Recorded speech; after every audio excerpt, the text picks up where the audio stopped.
Hello guys, मेरा नाम है निशा और वेलकम है आप सभी का निशा की दुनिया में। तो इस गाइस आज मैं इस वीडियो में बात करने वाली हूँ दुबई से रिलेटेड स्कूल फीस की, करिकुलम की। मतलब क्या पैटर्न होता है, कैसा मतलब पूरा एकेडमिक कैसे चलता है और दुबई में बच्चों की फ़ीस कितनी होती है स्कूल में। तो इन सब चीज़ों के बारे में हम लोग डिटेल में बात करेंगे। बहुत से फ्रेंड्स हैं मेरे जो बाहर रहते हैं, जो कि दुबई आ रहे हैं, या बहुत सारे लोग ऐसे हैं जिनको डाउट्स रहता है कि भाई हम लोग दुबई शिफ्ट हो रहे हैं तो बच्चों के कितने एक्सपेंसेस होंगे, कितना खर्च होगा, ये सब कुछ। तो आज इस वीडियो में हम लोग डिटेल में बात करेंगे। तो वैसे तो दुबई में मोस्टली मतलब जो एजुकेशन सिस्टम, जो करिकुलम्स चलते हैं वो 4 टाइप्स के चलते हैं। जैसे ब्रिटिश हो गया, एक इंडियन करिकुलम हो गया, एक इंटरनेशनल और एक अमेरिकन। बट स्पेसिफिकली मेरे जो बच्चे वो इंडियन करिकुलम में जाते हैं, जेम्स में जाते हैं। जेम्स के दुबई में काफ़ी सारे ब्रांचेज है और जेम्स का एजुकेशन भी काफ़ी बेस्ट है। तो उसके बारे में हम लोग आगे आके बात करेंगे किस टाइप का पैटर्न्स होता है। और यहाँ पे मतलब मुझे जो लगता है, मेरे हिसाब से मुझे इंडियन करिकुलम बेस्ट लगता है। बाकी सबको अपने अपने हिसाब से मतलब जिसकी जैसी मेंटालिटी हो, जो जिसको प्रेफरेंस दे। मैं पर्सनली अपने बच्चों के लिए इंडियन करिकुलम प्रेफर करती हूँ, बिकॉज मुझे ऐसा लगता है इंडियन करिकुलम का जो बेस है वो काफ़ी स्ट्रॉन्ग है। और ऐसा मेरा पर्सनल एक्सपीरियंस है। और वैसे भी मतलब जो ब्रिटिश करिकुलम्स और ये सब कुछ है वो 1 साल आगे रहते हैं।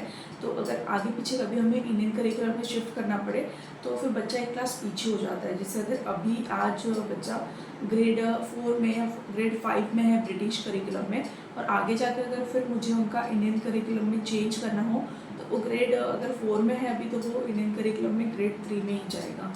तो मैंने स्टार्टिंग से ही प्रेफर किया अपने बच्चों के लिए इंडियन करिकुलम। आप समझ सकते हो, as a Indian definitely we will prefer Indian curriculum only. बाकी डिपेंड्स करता है अपनी अपनी प्रायोरिटीज़ पे। तो यहाँ पर जो मिनिमम स्कूल फीस है, दुबई पब्लिक स्कूल्स भी है और जो प्राइवेट स्कूल्स हैं यहाँ पे मिनिमम फीस मतलब 10,000 से स्टार्ट है। और कोई एक या दो ही ऐसी शॉर्ट लिस्टेड स्कूल्स है जिसका फीस मतलब 8,000 9,000 है। बाकी मोस्टली स्कूल के फीस 10,000 से ही शुरुआत है। और वैसे भी सिर्फ मतलब इस रेंज के सिर्फ एक या दो ही स्कूल है। बाकी सारे स्कूल्स मोर देन 15,000 18,000 20,000 ऐसे हैं। तो जेम्स का मतलब जैसे मेरे बच्चे जाते हैं, एक ग्रेड 2 में है जिसका 22,000 एनुअली है, और एक वाणी जो है वो KG1 में है जिसका 19,500 पर ईयर होता है। तो मंथली जैसा है। अब जैसे मैं एक कोई एग्जांपल सेट करके, क्योंकि बार बार कंफ्यूज हो जाएगा, तो जैसे ग्रेड 2 का मैं रिदम को लेकर बात करती हूँ। तो ग्रेड 2 का जो है रिदम का पर मंथ उसका मतलब 2,000 ऐसा कट होता है, प्लस ट्रांसपोर्टेशन उसमें एक्सक्लूडेड होता है। और ट्रांसपोर्टेशन के चार्जेस जो होते हैं वो डिपेंड्स करते हैं आपके लोकेशन पे, कि आपका लोकेशन स्कूल से कितना दूर है। जैसे मेरे लोकेशन से स्कूल का लोकेशन जितना है उतना स्कूल का ट्रांसपोर्ट का फीस 500 होता है AED में। तो इस तरीके से स्कूल के यहाँ पे फ़ीस होते हैं। और फीस आप कैसे भी पे कर सकते हो, लाइक मंथली पे कर सकते हो, या फिर टर्म वाइज आप पे कर सकते हो, या फिर आप एनुअली भी पे कर सकते हो। डिपेंड्स आप क्या चूज़ करते हो उसके ऊपर। और ट्रांसपोर्टेशन का भी ऐसा है। और कोई कोई स्कूल का कंपलसरी ऐसा होता है कि टर्म वाइज आपको पे करना होता है, लाइक ट्रांसपोर्टेशन का भी टर्म वाइज आपको पे करना है, और फीस भी आपको term wise like first term, second term और थर्ड टर्म ऐसे पे करना होता है।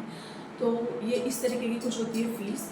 तो मैं मोस्टली मंथली ही प्रेफर करती हूँ, तो हम लोग मंथली ही पे करते हैं। और जो ईयर होता है मतलब जो CBSE इंडियन करिकुलम जो स्टार्ट होता है वो अप्रैल से स्टार्ट होता है। लाइक अप्रैल, मई, जून, देन जुलाई, अगस्त, 2 मंथ्स यहाँ पे होते हैं कम्प्लीटली वैकेशन, क्योंकि धूप होती है बहुत ज़्यादा तगड़ी वाली। और फिर सितंबर से मतलब अगस्त लास्ट वीक में ये स्कूल फिर से स्टार्ट होते हैं। फिर सितंबर, अक्टूबर, नवंबर और दिसंबर फर्स्ट वीक तक चलता है। और फिर उसके बाद लगते हैं विंटर ब्रेक्स। विंटर ब्रेक तकरीबन इंडियन स्कूल्स में लग जाते हैं लाइक 15 to 20 डेज़ के, और ब्रिटिश स्कूल में भी। बट ब्रिटिश स्कूल का करिकुलम स्टार्ट होता है सितंबर से। उसके बाद फिर स्कूल अगेन स्टार्ट होता है 2 जनवरी से, और फिर जनवरी, फरवरी एंड मार्च, फेब एंड से स्टार्ट हो जाती है एग्ज़ाम्स। और मार्च में एग्ज़ाम्स फिनिश होने के बाद बच्चों को फिर से लगता है 15 डेज़ का ब्रेक। एंड देन 1 अप्रैल से इस तरीके का स्कूल का इंडियन करिकुलम का साइकिल होता है। और जो पैटर्न्स होते हैं वो प्रॉपर मतलब टीचर्स इंटीग्रेटेड करके पढ़ाते हैं, like up to KG1 KG2 में तो पूरा मिक्स होता है, मतलब जिस लाइक ब्रिटिश का, इंडियन का, अमेरिकन स्कूल का जो पार्ट बेस्ट है वो सब मिक्स होके वैसे ही पढ़ाते हैं, और बाकी आगे का प्रॉपर इंडियन पैटर्न फॉलो होता है।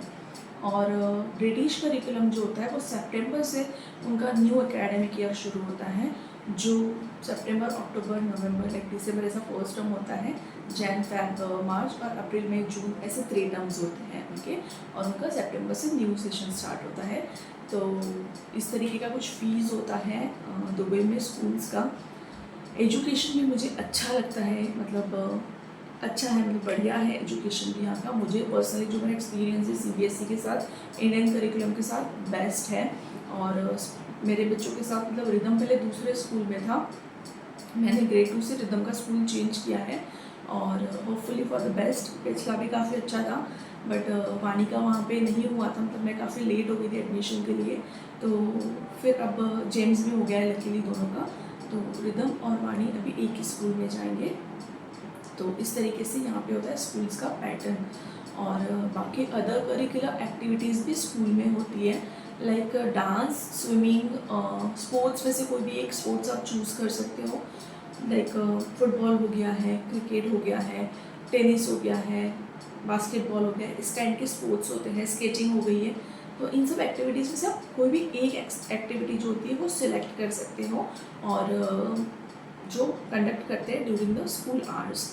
और इसमें पेड एक्टिविटीज़ भी होती है, लाइक कोई वर्किंग पेरेंट्स है जिनको स्कूल आवर्स के बाद एक्सटेंडेड आवर्स चाहिए, तो उस एक्सटेंडेड आवर्स में भी पर्सनली एक्टिविटी होती है जो कि कम्प्लीटली पेड एक्टिविटी रहती है। उसमें काफ़ी सारी एक्टिविटीज़ इंक्लूडेड होती हैं, तो वो सारी पेड होती है, depends on your choice, like आप क्या चूज़ करते हो उस हिसाब से उसके पैसे होते हैं, लाइक डांस के भी और स्विमिंग के भी और अदर स्पोर्ट्स के भी। और अदरवाइज जो एकेडमिक में इंक्लूडेड होता है वो स्पोर्ट्स में से कोई भी 1 टास्क और स्विमिंग और डांस, इसमें सब कुछ एरोबिक्स और ऐसा कुछ मिक्स होता है, डिपेंड्स ऑन चाइल्ड कैपेबिलिटी, फिर सॉर्ट आउट करते हैं बच्चे। और आर्ट एंड क्राफ्ट, इस तरीके का ये सारा एक्स्ट्रा करिकुलर्स इस एकेडमिक में इंक्लूडेड है। और अदर देन एकेडमिक भी आप एक्सटेंडेड आवर्स में बाकी एक्टिविटीज़ करवा सकते हो स्कूल की ओर से, ये सारी चीज़ें अवेलेबल होती है स्कूल से। और बाकी जो अदर एक्टिविटीज़ है आपको बाहर से भी करवा सकते हो, लाइक स्विमिंग हो गया है, डांस हो गया है। तो यहाँ पे दुबई में एक फंडा है, लाइक हर एक्टिविटी ट्वाइस अ वीक ही होता है, लाइक स्विमिंग है तो ट्वाइस अ वीक होगा, जिसका चार्जेस मतलब depends academic to academic, like हर एकेडमिक का एक अपना पर्सनल चार्जेस है, बट मिनिमम चार्जेस होता है 350-400 स्विमिंग का ट्वाइस अ वीक होता है। मतलब ये 8 क्लासेस होता है, मतलब 400-500 में 8 क्लासेस होता है, चाहे वो आप 8 क्लासेस एक वीक में ले लो, चाहे 2 वीक में लो, चाहे 1 महीने में लो, इस हिसाब से सारे, मतलब डांस का भी सेम रूल है। और बाकी सारे मतलब वो जो इंडिया वाला हिसाब है ना, जैसे मंथली पे करो और संडे टू संडे छुट्टी, बाकी पूरे दिन क्लासेस होती है, वो यहाँ नहीं है वो हिसाब। यहाँ पे हर क्लास, जो भी क्लास होगी, इवन जो ट्यूशन्स होती है बच्चों की, एकेडमिक ट्यूशन्स जो लगाते हैं हम लोग सब्जेक्ट वाइज, वो ट्यूशन्स भी ट्वाइस अ वीक या थ्राइस अ वीक ही होती हैं। और फिर सब्जेक्ट्स में कंपल्शन होता है अरेबिक सब्जेक्ट, जो कि बच्चों को ग्रेड 1 से आ जाता है, KG2 में बच्चों को उसका थोड़ा बहुत इंट्रोडक्शन करवा दिया जाता है लैंग्वेज का, जैसे नंबर्स और लेटर्स जो होते हैं, थोड़ा इंट्रोडक्शन ओरली करवा दिया जाता है, और ग्रेड 1 से प्रॉपरली राइटिंग में आ जाता है। तो इस तरीके से। और ग्रेड 1 से जो लैंग्वेजेस होती है अप टू KG2 लैंग्वेजेस नहीं होती है, लैंग्वेजेस जो होती है वो KG2 के बाद, मतलब ग्रेड 1 से लैंग्वेज आपको सिलेक्ट करनी होती है कि आपको हिंदी लेनी है या फ्रेंच लेनी है, तमिल, मलयालम, जो भी लैंग्वेज आपको चाहिए वो सारे लैंग्वेजेस अवेलेबल हैं। तो वो डिपेंड करता है कि आपको कौन सी लैंग्वेज लेनी है। जैसे मैंने अपने बच्चों के लिए हिंदी ले रखी है, तो ग्रेड 1 से हिंदी चलेगा, and Arabic is a compulsory subject here. तो इस तरीके का होता है यहाँ पे कुछ एकेडमिक, और इतनी होती है कुछ फीस। और बस होपफुली ये वीडियो आपके लिए हेल्पफुल रहा हो फ्रेंड्स। और कोई रिलेटेड टू स्कूल या रिलेटेड टू कोई एनी अदर इन्फॉर्मेशन आपको वीडियो चाहिए होगी तो प्लीज़ कमेंट सेक्शन में बताइएगा, मैं ज़रूर उस पर वीडियो बनाकर आपको रिप्लाई करूँगी। तब तक के लिए आपका बहुत सारा ध्यान रखिएगा। Take care, tata, bye bye.